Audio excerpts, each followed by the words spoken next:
Hello नमस्कार साथियों। साथियों आप कैसे हैं? उम्मीद है आप अच्छे होंगे और अच्छे से अपनी पढ़ाई कर रहे होंगे।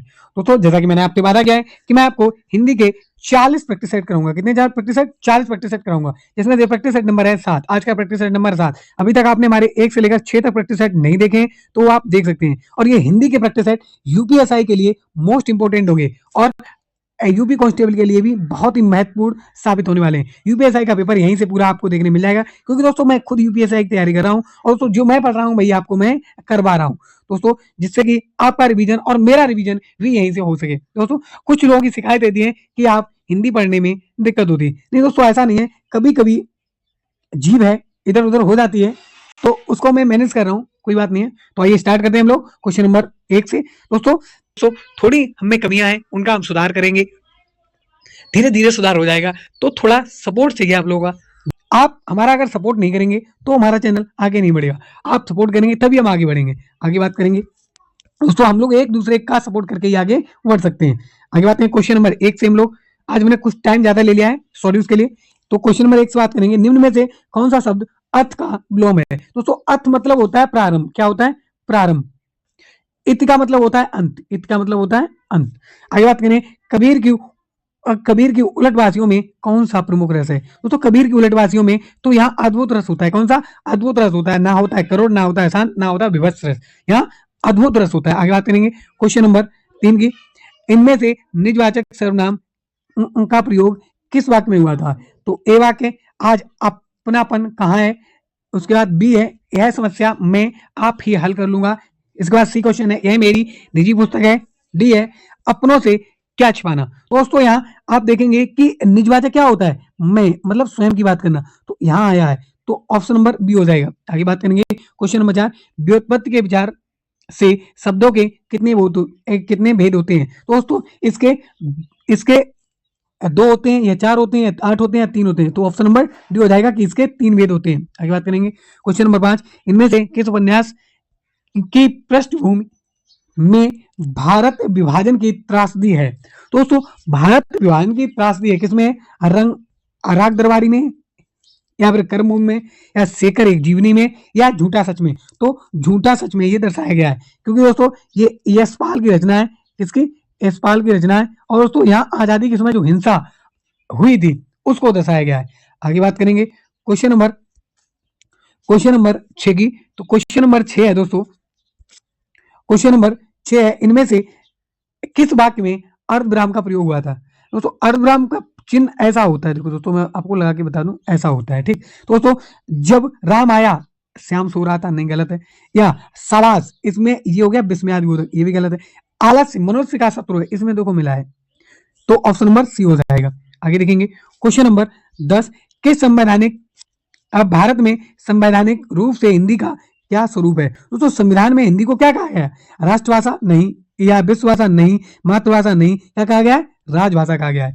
ऑप्शन नंबर, इसका क्वेश्चन नंबर 8 देखेंगे कि इनमें से खोज का निकार्थी शब्द कौन सा है? अनुसंधान गलत, जिज्ञासा गलत, इसके बाद तलाश ये गलत। तो इच्छा पूर्ति हो जाए, क्या हो जाए? ऑप्शन नंबर डी इच्छा पूर्ति। अभी बात करेंगे परमेश्वर में कौन सा समास है? दोस्तों परमेश्वर में कौन सा समास है? परमेश्वर का संविच्छेद करेंगे तो हो जाएगा परम धन ईश्वर, परम धन ईश्वर। तो दोस्तों यहाँ ये हो जाएगा कर्मधारय, क्योंकि जो है या के समान आता है कर्मधारय में। आगे बात करेंगे क्वेश्चन नंबर 9। साहित्य को जनता की चित्त वृत्तियों का संचित प्रतिबिंब इनमें से किसने कहा है? दोस्तों ये कहा है किसने? जयशंकर प्रसाद ने? नहीं। या रामचंद्र शुक्ल ने? बिल्कुल रामचंद्र शुक्ल ने कहा है। रामविलास नहीं, या मायावी प्रसाद द्विवेदी, इन्होंने नहीं। किसने कहा है? रामचंद्र शुक्ल ने कहा है। आगे क्वेश्चन नंबर 11। इनमें से संचारी भाव की संख्या कितनी होती है? दोस्तों संचारी भाव की संख्या कितनी होती है? ये 33 होती है। कितनी होती है? 33। आगे देख लेते हैं हम लोग। ऑप्शन नंबर ये डी से हो जाएगा 33। इनमें से छाया शब्द का बहुवचन होगा। दोस्तों छाया का शब्द छायो नहीं कर सकते हो, नहीं। तो यहाँ क्या रहेगा? यहाँ रहेगा छाया। ऑप्शन नंबर ए हो जाएगा। आगे बात कर लेते हैं क्वेश्चन नंबर 13। इनमें से जिन ढूंढने तीन पहिया गहरे पानी पैठ, लोकोक्ति का अर्थ क्या है? दोस्तों विश्राम का फल अवश्य मिलता है, मतलब परिश्रम का फल अवश्य मिलता है। जल समाधि ले लेना, या परिश्रम करते रहना, या पानी में ढूंढना। नहीं दोस्तों परिश्रम का फल अवश्य मिलता है। तो ऑप्शन नंबर ए हो जाएगा। इसके बाद देखेंगे इनमें से कौन सा वाक्य शुद्ध है? दोस्तों शुद्ध देखेंगे तो दोस्तों इसमें पकड़ना कैसे है, ऑप्शन से ही पकड़ सकते हैं। जैसे हम देखेंगे ऑप्शन नंबर ए में चिट्ठियां लिखा है जी, सही है, लेकिन बी में चिट्ठी लिखा है, सी में चिट्ठी लिखा है, डी में भी चिट्ठी लिखा है, तो ऑप्शन नंबर ए हो जाएगा। आगे बात करेंगे 15, इनमें से उल्लास, इनमें से कौन सा शब्द तद्भव है? इनमें से कौन सा शब्द तद्भव है? दोस्तों तद्भव पूछा है तो इलायची ये हो जाएगा तद्भव, क्योंकि दोस्तों उल्लास का तत्सम होता है, इसका होता है उल्लास, आश्चर्य का होता है अचरज, और अग्नि का होता है आग। क्या होता है? आग। तो इलायची हो जाएगा, क्या हो जाएगा? इलायची। आगे बात करेंगे प्रत्यय का प्रयोग इनमें से कहां किया जाता है? तो प्रत्यय का प्रयोग दोस्तों कहां किया जाता है? प्रत्येक शब्द के बाद, तो ऑप्शन नंबर बी हो जाएगा। आगे बात करेंगे क्वेश्चन नंबर 17, हिंदी में विदेशी भाषाओं से आए उपसर्ग को क्या कहते हैं? तो कोई बाहर से आता है तो हम क्या कहते हैं? आगत उपसर्ग। क्या कहते हैं? आगत। तो यहाँ लग जाएगा उपसर्ग, क्योंकि उपसर्ग पूछा है तो आगत उपसर्ग हो जाएगा। इसके बाद इनमें से कौन सा तद्भव नहीं है? तो तद्भव पूछा है कि कौन सा नहीं है। और तद्भव जैसे यहाँ तत्सम, धैर्य जो है धैर्य ये हो जाएगा तद्भव, क्योंकि धोती का जो होता है तद्भव ये होता है धौत, ये होता है तत्सम धौत। दाहिना दक्षिणा धान्य होता है। आगे बात करेंगे तद्भव नहीं है तो धैर्य नहीं है दोस्तों। आगे बात करेंगे किस शब्द में अन उपसर्ग का प्रयोग नहीं हुआ है? दोस्तों अनु, जैसे अनुपम देखेंगे, अन प्लस उपम, अनुपम हो जाएगा, अनु प्लस उपम अनुपम हो जाएगा। तो यहाँ अनुगमन, अनु प्लस गमन कोई शब्द नहीं होता है, क्योंकि अनु का कोई अर्थ नहीं होता है, गगन मूल शब्द होगा, तो ऑप्शन नंबर डी हो जाएगा। आगे बात करें जहां पहुंचा ना जा सके तो ये अगम होगा। क्या होगा? अगम। Option number C. नशीला शब्द में कौन सा प्रत्यय है? तो दोस्तों नशीला, नस प्लस ईला तो हो जाएगा नशीला। Option number we. जिन पंक्तियों में अनेक एक या अनेक वर्ड की एक ही क्रम में आवृत्ति हो तो वहां कौन सा अलंकार होगा? तो देखो वर्णों की आवृत्ति होती है तो अनुप्रयास, लेकिन यहाँ अनुप्रयास के भेदों में से पूछा है, तो जब वर्णों की एक ही क्रम में आवृत्ति होती है तो वहां 6 का अनुप्रयास होता है। क्या होता है? 6 का अनुप्रयास। आगे बात करेंगे क्वेश्चन नंबर 22 है रिपु आतन की कुंडली करी जो गिनती चावत पीहई में पागी मानो जुवत जलेबी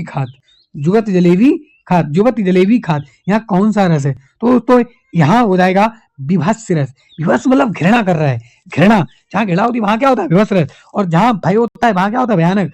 जहां क्रोध होता है वहां क्रोध, जहां रौद्र मतलब क्रोध होता है। आगे बात करेंगे आठवीं आवे बैठ गवावे लोकोक्ति में उपर्युक्त अर्थ है। आठवीं आवे बैठ गवावे मतलब विषम परिस्थितियों में उपयुक्त समय आने का इंतजार करना, विपरीत परिस्थितियों में उपयुक्त समय आने का इंतजार करना। आगे देखेंगे हथियार डाल देना, मुहावरे का सही अर्थ बताइए। हथियार डाल देना मतलब हार मान लेना। Option number C. आगे बात करेंगे निम्नलिखित में से कौन सा कृतवाच्य नहीं है? तो कृतवाच्य नहीं है। कृतवाच्य मतलब जहां कर्ता पे फल ना पड़ रहा हो, जैसे मतलब उसमें भार ना आ रहा हो कर्ता पे। रोशनी फल बेचती है, यहाँ तो कौन बेचता है? रोशनी। राम कपड़े सिलता है, कौन सिलता है? राम। इसका मैं अपना काम नहीं करता हूं। दोस्तों नहीं मेरे लिए ही तो बोला गया, लेकिन विनय से चला नहीं जाता। दोस्तों यहाँ जाता किसके लिए? चला के लिए गया है, तो ऑप्शन नंबर बी हो जाएगा, विनय से चला नहीं जाता। इसके बाद केंद्रीय हिंदी संस्थान का मुख्यालय कहाँ है? दोस्तों केंद्रीय हिंदी संस्थान का मुख्यालय आगरा में। कहाँ है? आगरा में। जबकि ये इसके अन्य संस्थाएं हैं गुवाहाटी, हैदराबाद और नई दिल्ली, ये अन्य संस्थाएं, इसके अन्य कार्यालय हैं, लेकिन मुख्यालय कहाँ है? तो यह आगरा में है। आगे बात करेंगे हम लोग क्वेश्चन नंबर 28, कौन सा शब्द अहि का पर्यायवाची नहीं है?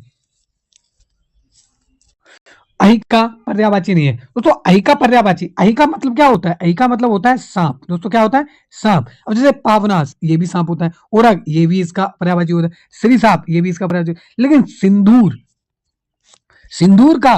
सिंदूर इसका पर्यायवाची नहीं होता। सिंदूर का अर्थ क्या होता है? पर्यायवाची क्या होता है? हाथी। क्या होता है? हाथी। तो ऑप्शन नंबर बी हो जाएगा। आगे देखेंगे महादेवी वर्मा का प्रथम काव्य संग्रह कौन सा है? दोस्तों महादेवी वर्मा का प्रथम काव्य संग्रह कौन सा है? तो अब देखेंगे, जैसे हमें इनकी डेट याद होनी चाहिए। अब जैसे निहार को उन्होंने लिखा था 1930 में। कब? 1930 में। इसके बाद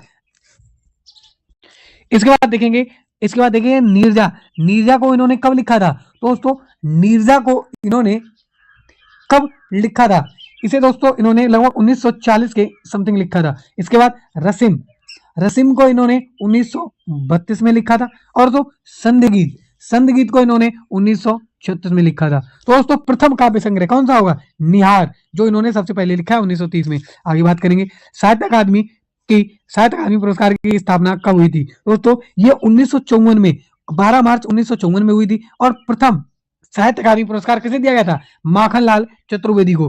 किस रचना किस लिए, हिम तरंगिणी के लिए दिया गया था। आगे बात करेंगे क्वेश्चन नंबर 31, 31 है दोस्तों, अधिसूचना का प्रकाशन कहाँ होता है दोस्तों, अधिसूचना का प्रकाशन कहाँ होता है दोस्तों, अधिसूचना प्रकाशन जो हमारी भारत सरकार करती है वो राजपत्र या गजट में किया जाता है। अब देखेंगे दोस्तों अनुच्छेद को पढ़कर, अनुच्छेद को पढ़कर पढ़कर दिए गए प्रश्नों का सही उत्तर चुनिए दोस्तों। साहित्य जगत में, साहित्य साहित्य जगत में,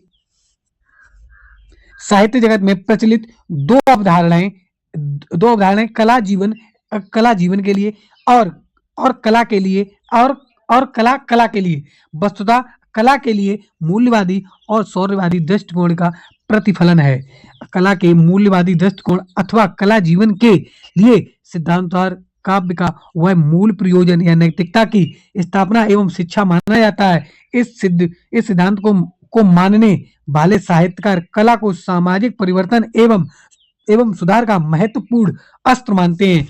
कला उनके लिए वंचित सिद्धांतों के प्रचार का प्रमुख साधन होती है। दूसरी ओर कलावादी कला को मात्र सौंदर्य अनुभूति एवं आनंद अनुभूति की अभिव्यक्ति एवं आस्वादन का साधन मानते हैं। उनके लिए कलाकार समाज के प्रति उत्तरदायी नहीं होता है। कलावादी मानते हैं कि कलाकार की उपलब्धि मात्र कला का सौंदर्य के स्वतंत्र एवं निरपेक्ष महत्व की प्रतिष्ठा में है। इसके साथ ही कलावादी दृष्टिकोण के अनुसार कला स्वतः पूर्ण एवं आत्मनिर्भर मानी जाती है, जिसका प्रयोजन किसी भी बाह्य उद्देश्य की पूर्ति नहीं होता है और न जिसका सौंदर्यपरक प्रतिमानों से इतर किसी भी प्रकार की नैतिक, सामाजिक अथवा राजनीतिक मानदंडों से मूल्यांकन से ही किया जा सकता है। कलाक्रम की दृष्टि से कला जीवन के लिए का सिद्धांत अधिक प्रचलित है। तो आइए दोस्तों क्वेश्चन करते हैं हम लोग, इसको तो पढ़ लिया पैराग्राफ को। क्वेश्चन नंबर 32 है, क्वेश्चन नंबर 32 है कि साहित्य के कलावादी दृष्टिकोण के अनुसार कौन सा कथन सत्य है, कौन सा कथन सत्य है दोस्तों। अभी बताया था साहित्यवादी कलावादी दृष्टिकोण से, तो कौन सा होगा इसमें, होगा दोस्तों कि कला का सौंदर्यपरक प्रतिमानों से मूल्यांकन किया जा सकता है। आगे क्वेश्चन नंबर 33 करेंगे, कला का मूल्यवादी दृष्टिकोण अथवा काव्य का मूल प्रयोजन इनमें से क्या माना जाता है। तो दोस्तों इसमें काव्य का मूल प्रयोजन नैतिकता की स्थापना है। तो किसमें दिया गया, यहाँ दिया गया नैतिकता की स्थापना, ऑप्शन नंबर बी हो जाएगा। आगे बात करेंगे क्वेश्चन नंबर 34, किस सिद्धांत को मानने वाले साहित्यकार कला को सामाजिक परिवर्तन एवं सुधार का महत्वपूर्ण अस्त्र मानते हैं। तो ये कौन से लोग मानते हैं तो अस्त्र कौन से मानते हैं, मूल्यवादी लोग। कौन से, ऑप्शन नंबर ए मूल्यवादी लोग। आगे दो वाक्यांशों अथवा दो वाक्यों को परस्पर मिलाने वाले अव्यय को क्या कहते हैं दोस्तों। जो दो वाक्यांशों या दो शब्दों को मिलाता है उसे हम दोस्तों उसे हम लोग समुच्चय बोधक कहते हैं। क्या कहते हैं, समुच्चय बोधक कहते हैं। आगे बात करेंगे हम लोग सनसनाहट में कौन सा प्रत्यय है, तो सनसनाहट, सन प्लस आहट, सनसनाहट हो जाएगा। आगे बात करेंगे ऑप्शन नंबर डी हो जाएगा। Option number question number 37, Ganesh Shankar विद्यार्थी द्वारा संपादित पत्र का नाम क्या था। तो गणेश शंकर विद्यार्थी ने प्रताप नामक पत्र को संपादित किया था। किसको, प्रताप नामक पत्र को संपादन किया था। और दोस्तों इसका प्रकाशन इन्होंने 1920 में स्टार्ट किया था। आगे बात करेंगे अमृत और विष कृत्य के लिए किन्हें साहित्य अकादमी पुरस्कार प्राप्त हुआ। अमृत और विष के लिए किसे साहित्य का अकादमी पुरस्कार प्राप्त हुआ है। दोस्तों ये हुआ है नरेश 38 का हरेश मेहता नहीं, रामशेर बहादुर सिंह को नहीं, या धर्मवीर भारती को नहीं, अमृतलाल नागर को। तो ऑप्शन नंबर डी हो जाएगा सही, अमृतलाल नागर को प्राप्त हुआ है। आगे बात करेंगे क्वेश्चन नंबर 39, मेरे पिताजी के लिए चाय लाइए, इस वाक्य में कौन सा कारक है? मेरे पिताजी के लिए, कर्ता ने कर्म को कर से, संप्रदान के लिए, संप्रदान के लिए, तो यहाँ रहा के लिए, तो संप्रदान, ऑप्शन नंबर डी। आगे बात करेंगे क्वेश्चन नंबर 40, सही वर्तनी वाला शब्द कौन सा है? दोस्तों सही वर्तनी वाला शब्द, सही वर्तनी वाला दोस्तों देखना है परामर्श, यहाँ ये गलत है, परामर्श हो गया, ये यहाँ डंडा नहीं है, गलत है, यहाँ सा हो गया सड़क वाला, ये भी गलत है, तो ऑप्शन नंबर डी हो जाएगा। क्या हो जाएगा? परामर्श, ये शुद्ध है। दोस्तों यदि अभी तक आपने हमारे YouTube चैनल को सब्सक्राइब नहीं किया है तो हमारे YouTube चैनल को सब्सक्राइब कर बेल आइकन को प्रेस कर दे, जिससे कि आने वाली वीडियो आपके पास सबसे पहले पहुंच सके। और जय हिंद, जय भारत।